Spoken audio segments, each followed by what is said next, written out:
So welcome back to Rod and Velette, travelling around Tassie. This is our episode 2. We're going to head down into the Port Arthur Peninsula. Now, a lot of people think that Port Arthur is just about the historic site. It's far from that. Port Arthur Peninsula is a fantastic place to go to wineries. You can pick your own cherries at certain times of the year. You can chase the Tassie Devil. There's a chocolate factory down there, as well as a lot of history. Fishing's not too bad down there either.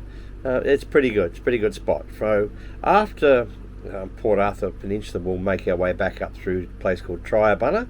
Triabunna's got some bloody good seafood up there, and they've also got the stepping off point for Maria Island. So you can go across to Maria Island and do a bit of cycling. We can move a bit further up into Coles Bay. You might know it as Wineglass Bay, the Coles Bay area. And then I'm pretty sure we're going to be able to find some oysters up there as well. They have a silver oyster and a golden oyster. I'll try and show you some of those a bit later. So sit back, enjoy, don't forget to subscribe, and we'll take you through a bit more of Tassie. So to give you an idea of how it all worked, Eagle Hawk was the gateway basically. The prisoners were housed, and the convicts were housed down at Port Arthur itself, but they couldn't actually escape the peninsula without going past Eagle Hawk. They had dogs set up there, and the dogs were basically keeping them inside the peninsula. The historic area itself, they used to house them. They used to, be pretty cruel to them as well. But they had industries going on there. They had boat building, and it's well worth seeing. When you first arrive, you get to go out on a ferry. It's part of your ticket. And then after you've got your ticket, you have 2 days to go through the actual historic area itself. I would use those 2 days. It's a fairly big area, and there's a lot to see. If you're into bushwalking, the bushwalking down there is amazing. The coastal walks, the caves, the sea caves. It's just a spectacular area to get yourself down to and have a walk around there. There you will see the potoroos. You will see all sorts of wildlife down there. The crayfishing industry down there is fantastic. You can actually buy crays off the boat down there. Tessellated pavements, there's another thing to see. Tessellated pavements, I have no idea how they were formed, but they're pretty spectacular. Go and have a look. The area up around Saltwater River was an old coal mine, and well worth a day trip as well. On the way up there, you can stop down at the lavender farm, get some lavender soap or some lavender ice cream. We went out and did a spot of fishing while the girls went there, and the basalt crystals, the rocks. It was just absolutely spectacular. While we were in Port Arthur, Velette's family came down to visit, and we stayed in the Big Four, I think it was the NRMA Caravan Park, NRMA Caravan Park, and we did spot some Tassie Devils in a little zoo there, but we're not going to talk about the unzoo. It was definitely an unzoo. We went up to Bangor Winery. We had a nice little meal up there, and then we took Granny down to Iron Creek Bay. Granny was in seventh heaven. She was picking cherries, and so was I actually. Loved the cherries. Fantastic spot. If you want to pick some fantastic cherries, take them home, take the pips out, add a bit of ice cream. Oh yeah. Yep, Iron Bay cherries. Get yourself down there. We moved from Port Arthur up into Triabunna. Now you notice I've taken the longer route here, the 1 hour 40 minute route. It's because it's an A road, as distinct from the C roads. Much better for towing the van with. So we moved up into Triabunna in a free camp. It was a donation camp actually, so we can't call it free. Triabunna is an area where they have a lot of seafood industry, squid fishing.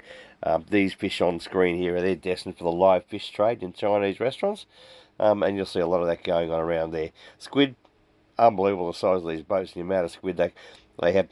One boat was weighed 35 tonne on it, which is pretty incredible. For us, it was down to the fish van and have a little bit of a feed of squid down there. So the next day it was across to Maria Island. It's a 30-minute ferry trip. The prices that are on screen there. And don't forget, it does cost you $15 to take your bike across and $20 to transport your e-bike across. Great spot to cycle around. It is a little bit hilly, and we cycle up the dam there on the screen, and then we cycle around the circuit. Now the circuit is much better done in an anti-clockwise direction. You can take an e-bike, you can hire an e-bike over there. Yeah, it's pretty good. Head on down to the Painted Cliffs, but we made a mistake of going to the Painted Cliffs during high tide, which is pretty silly. So try and time your visit there so you can get to the Painted Cliffs during low tide, and you can actually see the coloured sandstone. Maria Island, it was a convict probation island. A lot of history there, some beautiful old buildings, and some beautiful, beautiful coastline to have a look at as well. Well worth the visit. Take your swimmers, have a bit of a swim. There's a few ranger talks going on while you're in there, over there, and yeah, don't forget your camera. Very, very nice spot to visit. Maria Island. After Maria Island and Triabunna, we moved around to Wineglass Bay in the national park around there at Fresnay. But on the way, we found Mel Shell Oyster Shack. You have to look that one up on the maps, and just after Swansea. Probably an idea to stop up with all your food at Swansea if you need to, because there's not much out at Wineglass Bay. Another idea I forgot to tell you about was the All Parks National Park. You need one of those in Tasmania. It'll save you a lot of money to the national parks. All your entrance fees, places like Russell Falls, Cradle Mountain, all that sort of thing. Every national park you're going to be going to, even down around Port Arthur and things like that. The parks pass, you can buy it on the ferry on the way over. Pretty cheap for what you get, and it's well worth the value. Now around in Wineglass Bay, on the other side of Wineglass Bay, there is a place called Coles Bay. So we based ourselves there for about a week and had a look around the Coles Bay area, got the boat in the water, did a little bit of fishing, caught some flathead, caught some squid. Yeah, pretty nice spot. If you've got a boat down in there or hire a boat on a nice calm day, find yourself a nice secluded beach, lay on the beach for a little while. It's very, very nice place indeed. We ate up some squid and then we went bushwalking to walk it all off. You can walk all the way up to the top of the lookout. You can actually walk down into Wineglass Bay if you like, but we chose not to do that. It was just a very, very nice walk. Very nice walk indeed. That'll do for this episode, I think. But join us next time when we go up through Bicheno, catch a few squid, up through the Bay of Fires.